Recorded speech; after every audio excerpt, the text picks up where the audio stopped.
विक्रम, आज पाकिस्तान के chief of defence forces ने कहा है कि अगर भारत ने अब हमला किया तो जो थिएटर ऑफ रिटेलिएशन है वो बहुत खतरनाक होने। वो कह रहे हैं कि हम भारत के डीप इनसाइड जाएंगे और मल्टी डोमेन ऑपरेशन तो होंगे ही होंगे, लेकिन जो असल चीज है कि whole of India is the target.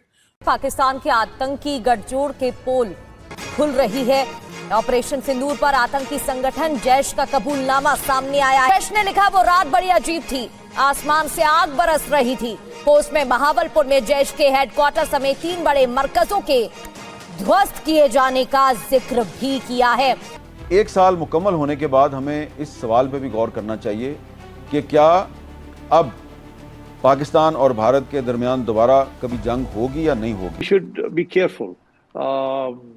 ये बिल्कुल पॉज ही है, इसमें बिल्कुल हकीकत है कि ऑपरेशन सिंदूर पॉज पे है और अब मैं समझता हूँ एक और फॉल्स फ्लैग ऑपरेशन की मुझे तवक्को है कि वो ये होगा। उसकी वजह ये है कि पाकिस्तान का किसी सूरत में कोई इंटरेस्ट नहीं है, किसी किस्म का नहीं है कि इंडिया के खिलाफ कोई इस किस्म की कार्रवाई को सपोर्ट करे या होने दे। उसकी वजह ये, इसका तो हमें नुकसान है, इसमें हमें कोई फायदा नहीं है हमें कि इंडिया को हम इस तरीके से डिस्टेबलाइज करने की कोशिश करें। इस्तेमाल किए, बिल्कुल आप जिसका जिक्र कर रहे हैं कि ड्रोन अटैक, साइबर अटैक्स किए गए, इंफॉर्मेशन वॉरफेयर, इस किस्म के जंगी हरबे दुश्मन ने इस्तेमाल किए और पाकिस्तान ने तमाम हरबे नाकाम बना दिए और इस पे ज़ाहिर है भारत भी बहुत सरप्राइज था। फिर अभी ये भी कहा जाता रहा कि 7 या 8 मई के सुबह इनके DGMO भारत के जो थे उन्होंने फ़ोन कॉल की कि हमने सिर्फ दहशतगर्दों की जो तनसीबात थी उनको निशाना बनाया, हमने कोई फौजी तनसीबात पर हमला नहीं किया, जो कि झूठ था ज़ाहिर है। तो फिर इसका मतलब है कि पाकिस्तान की दिफाई ताकत देखकर भारत काफ़ी हद तक डर चुका था 7-8 मई की सुबह। डाउट है कि ये लोग पता नहीं कौन सा नशा करते हैं जो इस तरह की स्टेटमेंट देते हैं। मतलब आप इनकी बेवकूफ़ी की बातों को मतलब आप देख लें कि किस तरह ये बेवकूफ़ी की बातें करते हैं। एट अ टाइम जब हमारी मईशत जो है वो थोड़ी सी कमज़ोर है इस वक्त और इंटरनेशनली हम स्ट्रॉन्ग हैं, मगर टेररिज्म इज टेररिज्म, तो मेरा ख्याल है इंडिया इसको फुली एक्सप्लॉइट करेगा। तो यहाँ से बहुत अच्छा कहा गया कि जो उनकी इकोनॉमी है या जहाँ पे वो टारगेट है उसको हम करेंगे। अब ये बात भारत तो कह नहीं सकता कि भाई अगर आपने टेररिस्ट भेजे तो हम पाकिस्तान की इकोनॉमी और जितने भी ऐसे सेंटर्स हैं जहां से पाकिस्तान को पैसा होता है वहां पे अटैक करेंगे, क्योंकि हमारे पास ऐसी कुछ जगह है ही कोई नहीं। सर हम ना कुछ बनाते हैं ना कुछ बेचते हैं, तो भारत हमारी कुछ भी कर सकता है, इकोनॉमी को हिट नहीं कर सकता। इकोनॉमी होगी तो हिट करेगा ना सर। राना सनाउल्लाह जो कि शहबाज शरीफ के मिनिस्टर हैं, ये भी कह रहे हैं कि भारत ने पाकिस्तान का पानी रोका तो ये जंग तस्वुर की जाएगी। अबे यार 1 साल से तो रोका हुआ है, कर लो ना जंग। अपने जो मिसाइल हैं वो चला दिए, लेकिन सर मतलब वो बार बार हमें टेरर कैंप का कह के और ये कह के अटैक कर रहा है। और ऐसा नहीं कि हमारे यहाँ है नहीं, अगर हमारे यहाँ कोई नहीं है तो ये UN डेजिग्नेटेड टेररिस्ट जो लिस्ट है वो उसमें पाकिस्तानियों के नाम इतने ज्यादा क्यों है। हम हर वक्त लड़ने भड़ने में, जंग में और लड़ाइयों पे ही बिलीव रखते हैं।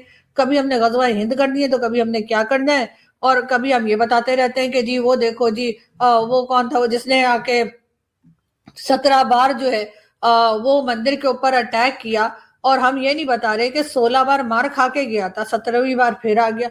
और इस चीज को हम कितना ग्लोरीफाई करते हैं कि हमने ऐसा किया, हमने वैसा किया। कि उन्होंने कहा है कि अगर इंडिया ने हमला किया तो हम अब इकोनॉमिक टारगेट्स हिट करेंगे, डीप इनसाइड हिट करेंगे। जवाब तो ये होना चाहिए था कि इंडिया जो है वो क्यों पाकिस्तान की सॉवरेनिटी की वायलेशन कर रहा है। सवाल तो ये बनता था।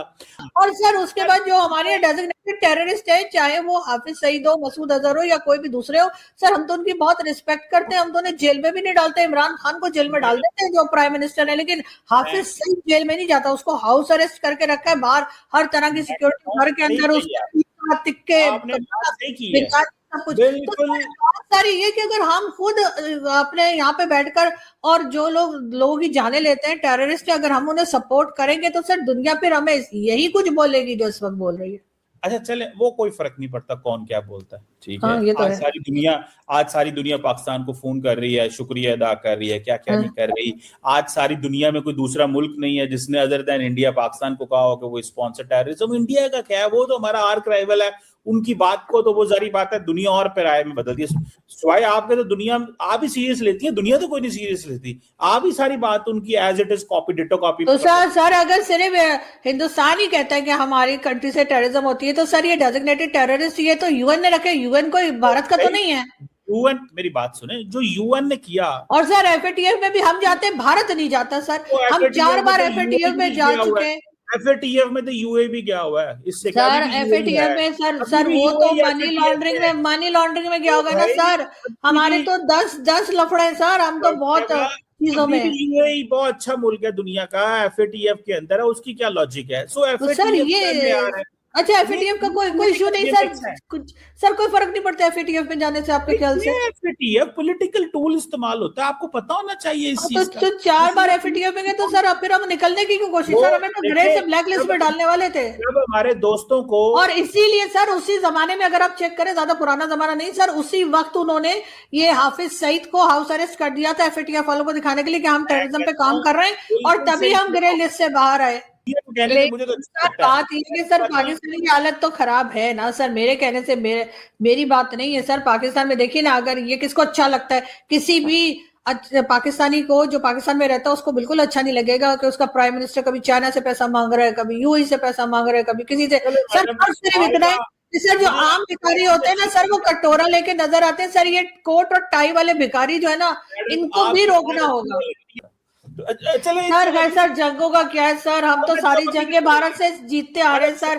71 भी जीत गए थे, 65 भी जीत गए थे, कारगिल भी जीत गए थे सर, ये भी जीत गए होंगे सर। 10-15 साल के बाद जब किताबें लिखी जाएंगी तो उस वक्त के स्टूडेंट्स को पता लगेगा कि वो जो पहली जंग से लेकर और आखिरी जंग तक क्या हुआ था। नमस्कार दोस्तों, स्वागत है आपका भारत नाव में। दोस्तों, पाकिस्तान के अंदर धड़ल्ले से झूठ बोला जा रहा है कि किस तरह से पाकिस्तान ने मार्काए हक करके इंडिया को शिकस्त दी। तारीफों के पुल बांधे जा रहे हैं, कई सारे मीडिया हाउसेस के अंदर प्रोग्राम चलाए जा रहे हैं कि किस तरह से बहादुरी के साथ पाकिस्तानी फौज जो है वो लड़ी। बट यहाँ पर सबसे इंटरेस्टिंग चीज जो है वो जैश की तरफ से सामने आई, जहां पर सोशल मीडिया के ऊपर उन्होंने अपना दुखड़ा सुनाया कि किस तरह से उस रात भारत ने उनके ऊपर कहर ढा दी थी। और सबसे इंपॉर्टेंट बात यही है, दोनों देशों के बीच जो जंग हुई उसमें चाहे जो भी हुआ हो, किसी ने किसको मारा, ये सारी चीजें बात अलग है, बट यहाँ पर जैश को जो नुकसान पहुंचा है उसकी बात कोई भी पाकिस्तानी नहीं कर रहा है। फील्ड मार्शल आसिम मुनीर ने अपनी प्रमोशन करवा ली, शाहबाज की सरकार ने काफी माल बटोर लिया, दुनिया भर के अंदर तारीफें हो रही है, बट इन सब के बीच जो सबसे ज्यादा कूटे गए वो है जैश के लोग। और भारत के लिए भी सबसे इंपॉर्टेंट चीज यही था कि जिस तरह से पिन पॉइंट एक्यूरेसी के साथ अपने लक्ष्य को अंजाम दिया है भारत ने, और जो सक्सेस हमें चाहिए थी वो हमें मिल गई। ये सबसे ज्यादा इंपॉर्टेंट चीज थी भारत के लिए। अब बेचारे जैश के लोग किसी से कुछ कह नहीं सकते, तो सोशल मीडिया के ऊपर आकर अपना दुखड़ा सुना दिया।